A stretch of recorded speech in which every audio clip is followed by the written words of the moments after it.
ozamba ndenge nini aponama na moto te asala nyonso ya malamu mpo moto aza na esengo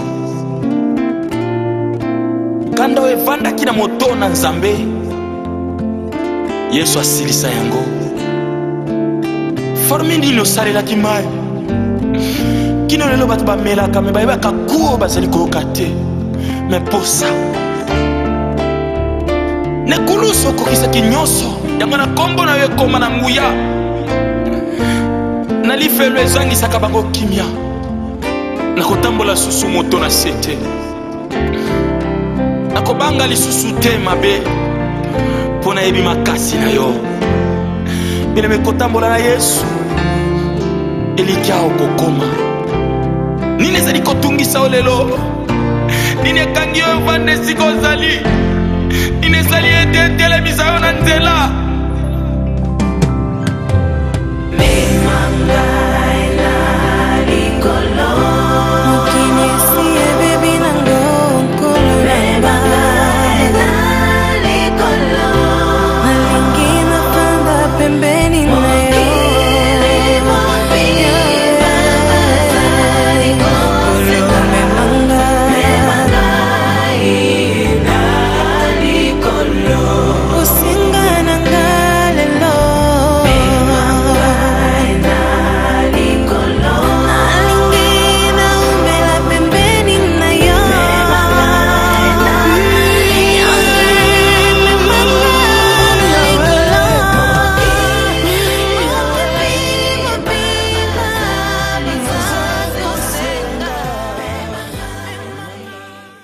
Topesi bino lisusu mbote na kombo na Yesu kaka ndenge toyebisaki bino ke non frère Odi Kabangu akozala na biso awa na mboka Stockholm et pasteur Sombo pa akozala na biso donc asiko toza na aéroport ya Arlanda na banzi bandeko na biso déjà doki basali na Nzambe oyo baza kopelisa vraiment lisusu moto ya makasi po ete mosala na Nzambe eba lisusu na kokende liboso tokoyamba bango vraiment na esengo katikati na bino boyeba vraiment komona bango toyambi pasteur Sombo aza na biso awa.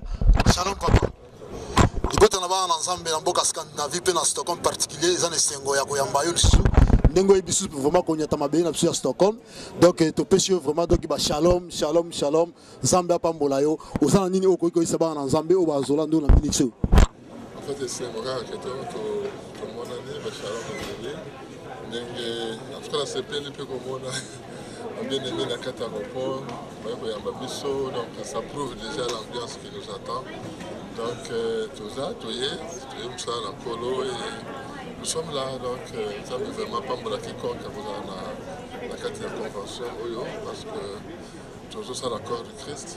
Nous avons pris l'avion de Gatwick, de Kumi, à Arlanda, à la Suède.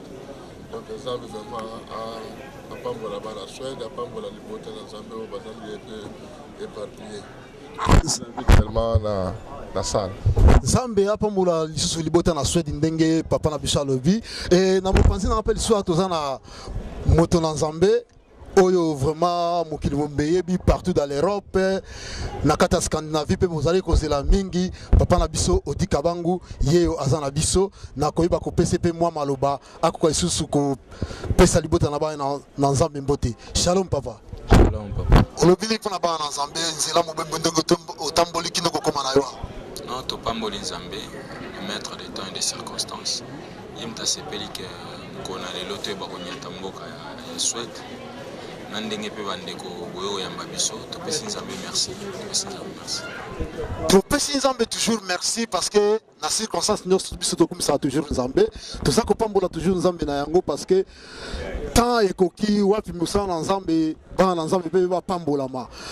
Pasteur na biso Sombazali aye pona ko pambola libota na bana Nzambe nazali ko bengisa bino vraiment ya mingi makasi vraiment koleka pe papa na biso Odi Kabangu yepe aye lisusu pona ko pambola lisusu libota na bana Nzambe kat na Stockholm wapi bisika bozali kolanda biso na ba poste téléviseur na bino na ba YouTube na ba computer na bino partout dans le monde ba onyo to bazana Finlande ba o bazana Norvège ba o bazana partout en Scandinavie en tout cas to bengisi bino c'est samedi dans l'église Camp de Gilgal à partir il y a 15h kino 18h et dimanche pe lokola tokozala lisusu na bandeko na biso ensemble parce que tozana 2 jours ya convention de feu donc eza ya mingi ya kolobate topesi binoga ke non samedi tokuta na biso nyoso tu na église ya Camp de Gilgal na Risne ilobani ko saba na Nzambe pe na bandeko nyoso tu fole bakolanda yo baya lisusu vraiment ko vivre ngol su katikati na deuxième na première journée pe deuxième journée la biso. Non, Topamboli Nzambe, Bible Zakoloba, c'est poussé par l'esprit, les hommes ont parlé de la part de Dieu. Nazo ko invité bande konyon tout vraiment baya tout passer ba moment ya bien, adoration, ba moment ya bien, na kati ya louange pe na kati ya prédication. Donc bande ko vraiment baya ebele parce que le Seigneur sera au rendez-vous. Donc déplacement na biso et l'aksake, Nzambe mta déplacer na biso parce que mutako futa billet pas matin avion mais ko koma na yemo pe pilote a éviter. Ce to koma mais ce to komi c'est que Nzambe mta permet to koma. Donc bande konyon stu baroya ba oza vraiment béni. Nzambe nda permettre lisusu ke non papa na biso ba bana ko koma pe to monique banyaki mabele na biso ya Scandinavie en tout cas ya mingi ya kolobezalité na banzi to kosenga na studio à côté la biso na moi musique muke comme ça to yeba lisusu ko zwa moi pemba pour to ba ko continuer à suivre.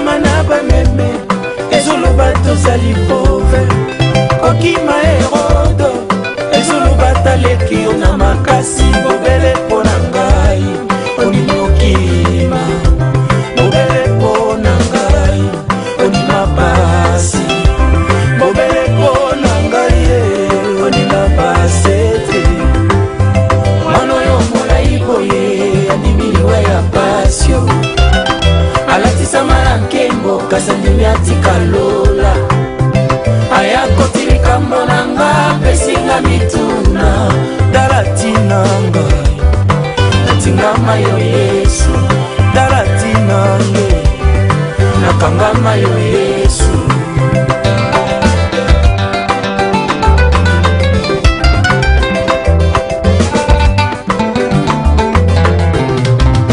kotambola na Yesu ezelikia na kemo na nzela nanga ya baka osobongola mwesika na Yesu matona yo elalaki te na munda milaka na yo pe ekolaka te bobele pona ngai onimokima bobele pona ngai onima pasi bobele pona ngai onima basete mwana yo molai boye andimiliwa ya pasio alatisa malankembo kasandimi atikalola aya kotilika mbonanga pesinga mituna dalatinanga natingama yo Yesu dalatinanga nakangama yo Yesu.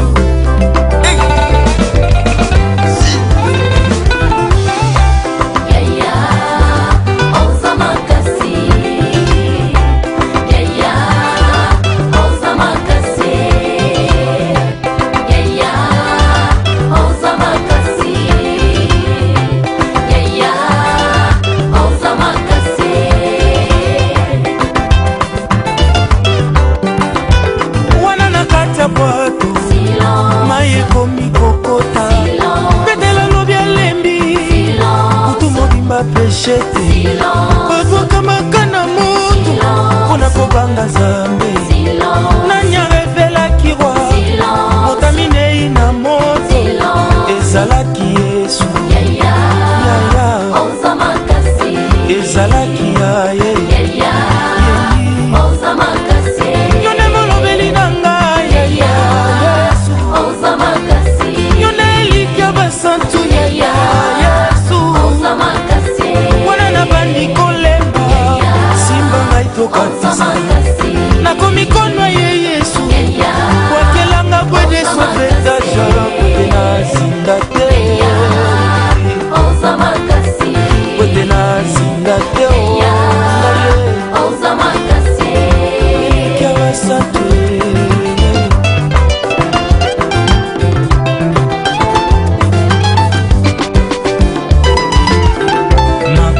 nzambe efandaka na silence monoko na ye echangeaka bavi ya bato makasi ya nzambe efandaka na silence maloba na ye recommandé arrivé ya ba bien-aimé na mboka oyo na maboko na yo parole na yo lobi esika matambe ya makolo na bino enyati nkolo esika oyo epesameli bino nzambe tika lola ya Stockholm ezala ya kofungwama mpona basali na yo papa epakolami na yo oyo bauti nango na yuke biso to bénéficie yango à 100%.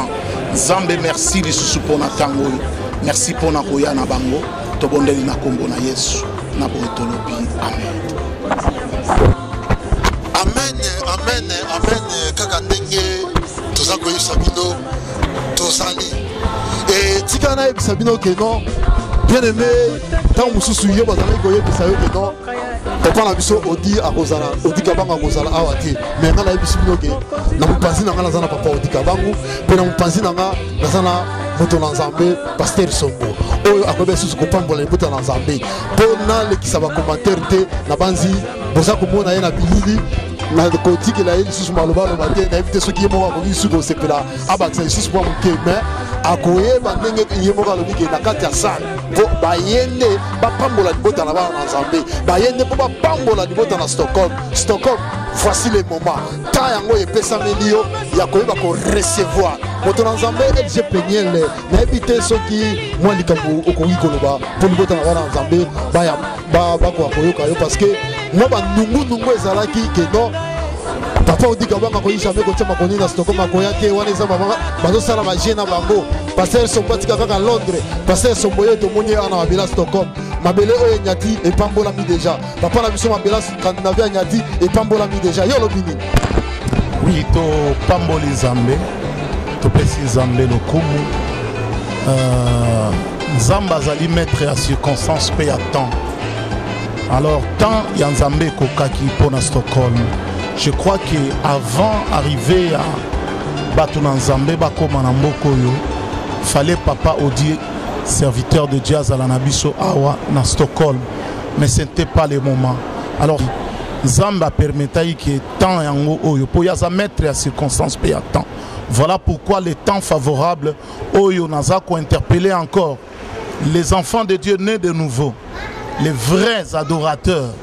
Baye awate pona mutu songolo pakala mais baye etant que batna nzambe pona ko pambola libota na bana nzambe. Je crois que ce n'est pas l'œuvre ya mutu pour se glorifier. Ce que zalaki pona mutu balingai jamais koya. Ce que zalaki pona nga balingai pe koya te. Mais net zalaki pona nzambe oya benga bango oya benga ngai oyo bisoto salelaka. Voilà pourquoi bakomi na place oyo.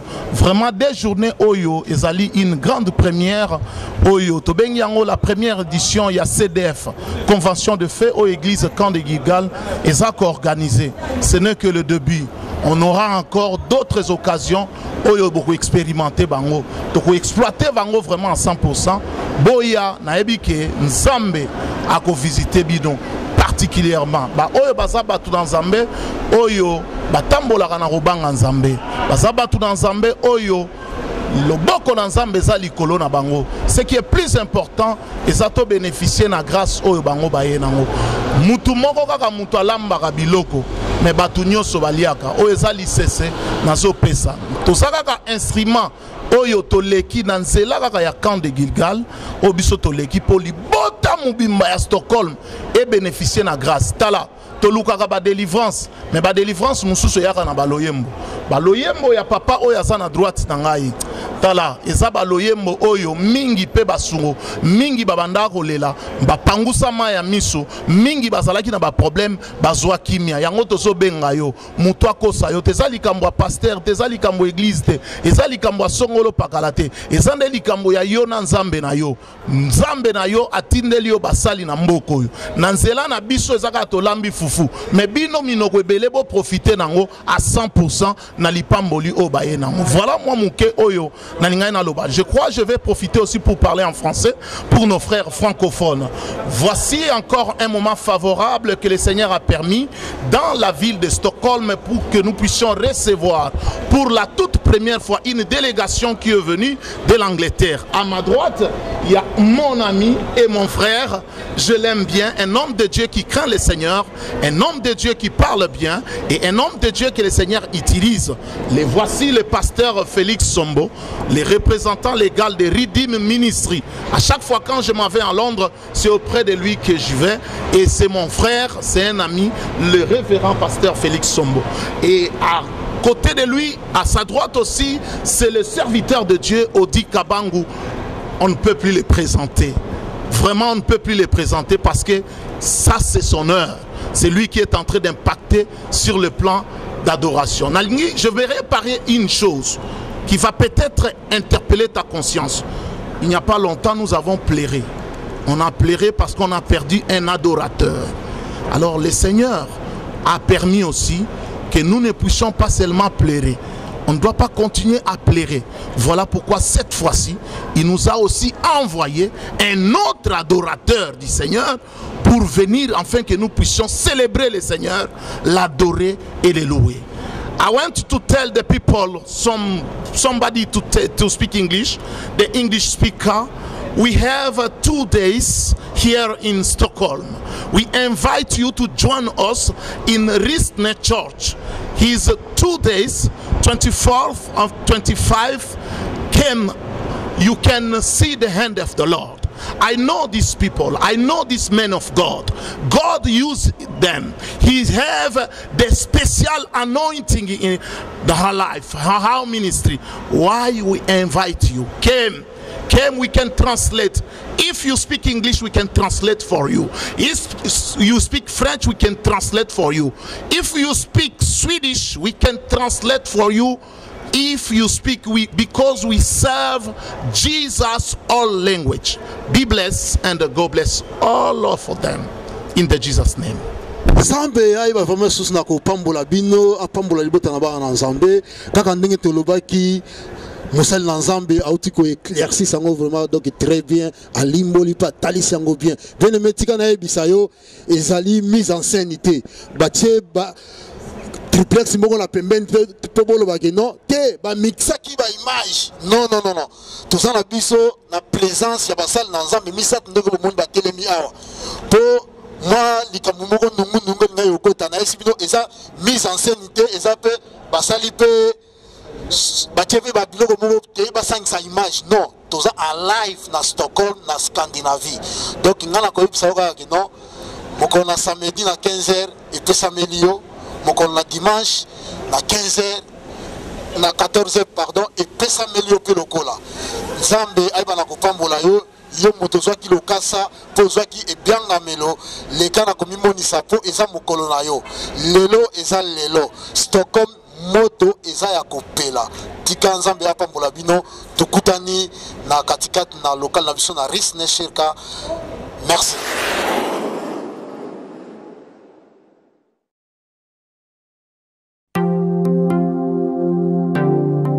Yesu semi sanga mbali uzali Nzambo ya kina lolenge lo batu nyoso bayela kati uzali Nzambo ya kesa na kina batu undima kiope kola tansoto weto koma moto bongo swali kambo nanga tala tina nini ngala teko deto la yo mosanto bato fandaka na lola andima kosopa makila kolo Yesu kumama na yo atalisanga nzela ya bomoi apesanga bolingo ya banguna na ngai kolo Yesu kumama na yo omonaki moto esengeli asala na voka oyaki yosopi makila na yo okoma voka na ngai Yesu pembeni ya papa kolo Yesu kolo Yesu kolo Yesu kumama na yo kolo Yesu kolo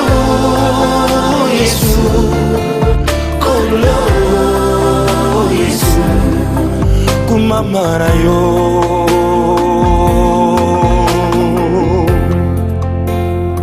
Nzamba sangisi bonzambe na ye na moto eboti bikama ngona ngana bika kali susu to libote zali kobika ena koma kobika o nzamba loba pona nga akoma kobika o nzamba kata pona nga kumisama na yo mosimbi alikolo pese mokolo moko te likole kolemba elobete nazokita na nga na se yangwa na toto moli maboko likolo tota tolio ya simbili kolo na se suki ya pembe kobima te na moto na ye koaza nzambe kumama kolo kumama kolo kumama kolo mosusu azali te yangwa na toto moli maboko likolo tota tolio ya simbili kolo na se suki ya pembe kobima te na moto na ye oaza nzambe kumama kolo kumama kolo kumama kolo mosusu azali te seyo kumama kolo kumama kolo kumama kolo mosusu azali te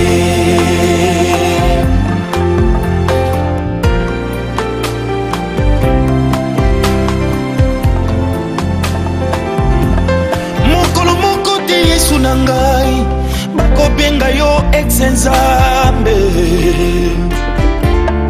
kiti na yo seko na seko okosedi yango te baya moto yaya namona bato kofuta mbongo mpo bafote bango bakoma bapresident ata barenouvele manda na 200 ans présidence ezalaka te kasi oyo yo bokonzi ezanga ebandeli ezanga suka hey! nalolama nde kosala te belektio kosala te mpo yozali nzambe na boboyi suki ya pembe kobima te na moto na yo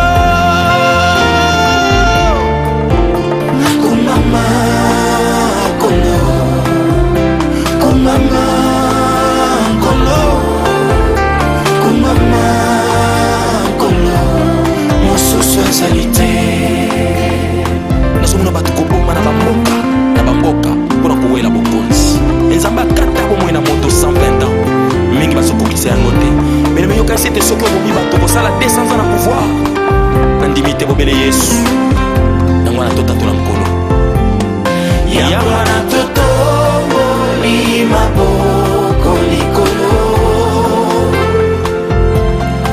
totatoli yo ya simbili kolo na se suki ya pembe kobima te na moto na ye po aza nzambe kumama kolo kumama kolo kumama kolo mosusu azali te yango na toto moli maboko likolo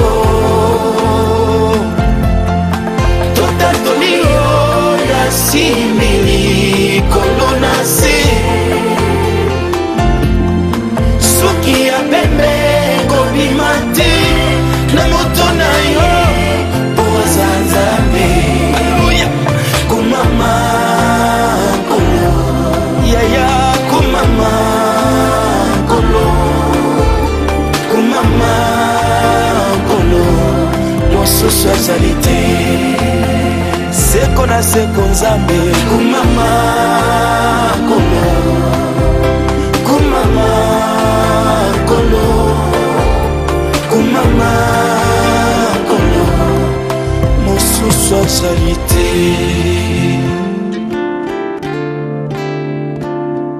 Hey, ozamba ndenge nini apona mana moto te